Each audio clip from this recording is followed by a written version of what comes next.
Hello everyone, welcome to the Talking Book channel. Today I'm going to share my views about this recent book that I've read, that is Karna's Wife, The Outcast Queen by Kavita Kane. This book was published by the Rupa Publications. This is the author's first book and my first book of hers to be read. I love to read mythology because I trust that those are not myth but they were our history too. So we know about Mahabharata and we know about the great Karna and his valuable friendship with Duryodhana, which also led to his downfall. So we all know about Karna, how he was born and how he led his life and how great his qualities were. And we also know the reason for his downfall. So in all this, what is the role of Karna's wife? What was she doing and how did she felt? Did he ever stop Karna from being a friend to Duryodhana, or how she supported, who she was, and what is her role in Karna's life is what I wanted to explore, and that is why I got this book when I read the title Karna's Wife. So I was really into it. So yes, when I went through this book, I learned a lot about her and also about Mahabharata and also about Karna as well, and a little more about Karna. So many of us actually don't know the fact that Karna had two wives. I was not. I was very much surprised to see that he had two wives, one named Rushali from the caste of a charioteer, because Karna was a charioteer and he married in the same caste, and that wife is Rushali. And this book talks about his second wife, Urvi, who is a princess of the kingdom Pukeya. So the land of Pukeya, the kingdom, the king were very close to the Pandavas. And in fact, Kunti plays a major role in raising Urvi as well. If it is so, how she ends up marrying Karna, who is with Duryodhana, the enemy of the Pandavas. Yes, she falls in love for Karna at first sight when she sees him at the archery contest. Karna tries to outshine Arjuna there, and he was in return gets humiliated as a Sutaputra, meaning a charioteer's son. So no one actually knows who Karna is. So in whole his life he gets humiliated as being a charioteer's son and not being valued for his qualities, his skills in archery and other things. So that is how the Karna's life is, but Urvi is not disturbed by any of these. She simply falls in love with Karna at first sight because he is such adorable, cute, and handsome that no girl at those times could resist looking at him or falling in love for him. So that is how she falls in love. And when her father and mother plans for her marriage and she reveals that she is in love with him, and they conduct this Swayamvara, the contest for marriage, where her father announces, sadly, of course, because he is with Pandavas and his daughter is choosing to marry a person who is in support of Duryodhana, not even support, who is actually a part of Duryodhana's kingdom, who is the bestest friend of Duryodhana. So he sadly announces that his daughter will choose her partner and there is no change in that.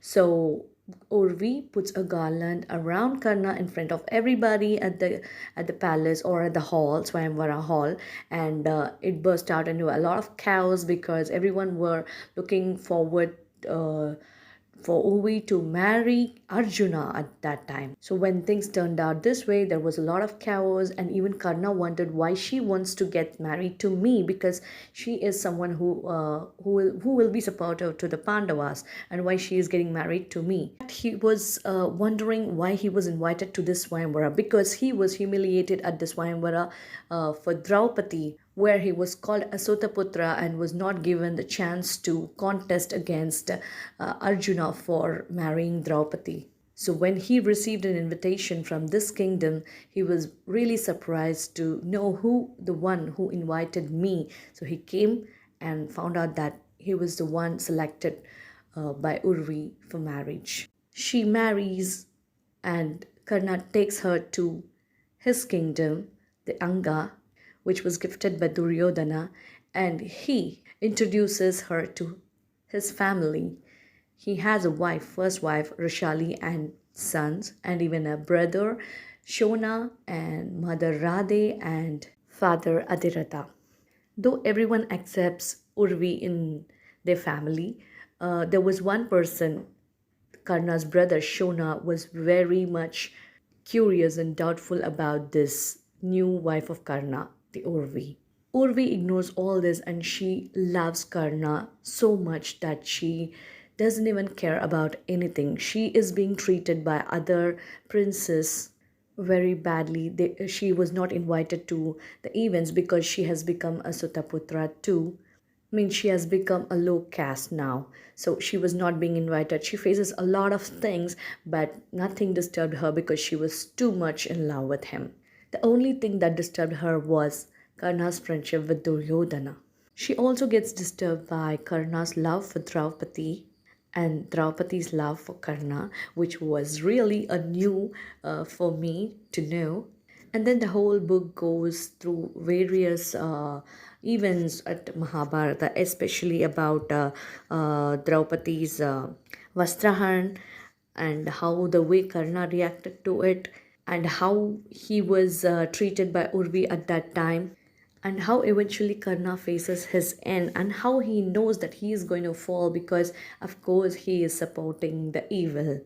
Urvi throughout her life trying to convince Karna to stop Duryodhana from having a war with his cousins, but she is not capable of convincing Karna and Karna is not capable of convincing Duryodhana. So the story is already written how it's going to end, and that is how it ends in Mahabharata, and that is how Karna's life also ends. Urvi really plays a major role in his life. They have a lot of conversations about the events and about how he is feeling when he thinks about his mother who left him and the way the people are treating him and not respecting his qualities and talents because he's being a Sutaputra. He always wants to win Arjuna, and Arjuna in return wants to always defeat Karna. So there is a big war going between these two. I must say the writing in this book is so beautiful that the dialogues, when you read, you won't feel like reading. You'll feel like actually you're hearing other dialogues. The people are standing in front of you and talking. That is how I felt. So the writing interested me a lot into continuous reading. The one thing I must say is there are no highlights. Whenever we read a book, we highlight some lines because that is kind of conclusion or something, essence of something will be said in highlights. Okay, so I'm missing those highlights because the story is bluntly told. Nothing is getting concluded or we don't get an essence of the story. I feel it is left to the readers. I guess so. You can conclude whatever you want. You can think whatever you want. You can learn the lessons whatever you want. So the author didn't wrote any kind of lessons out of particular incidents or particular things that is going on in the story. So it is just plainly the story and you. That's it.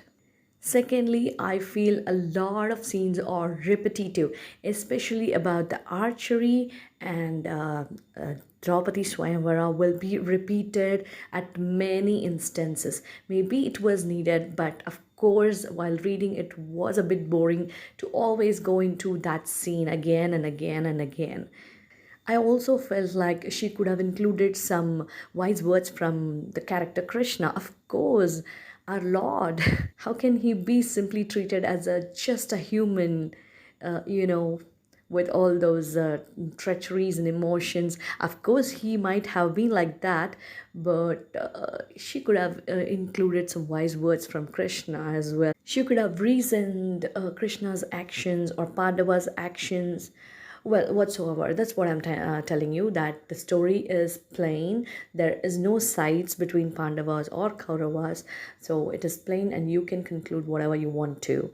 So this is how the book went for me. I had a good reading. Well, Go and check out this book at the store and let me know how you felt reading this book in the comments. I'll get back to you with another cute book. Till then, bye from the talking book.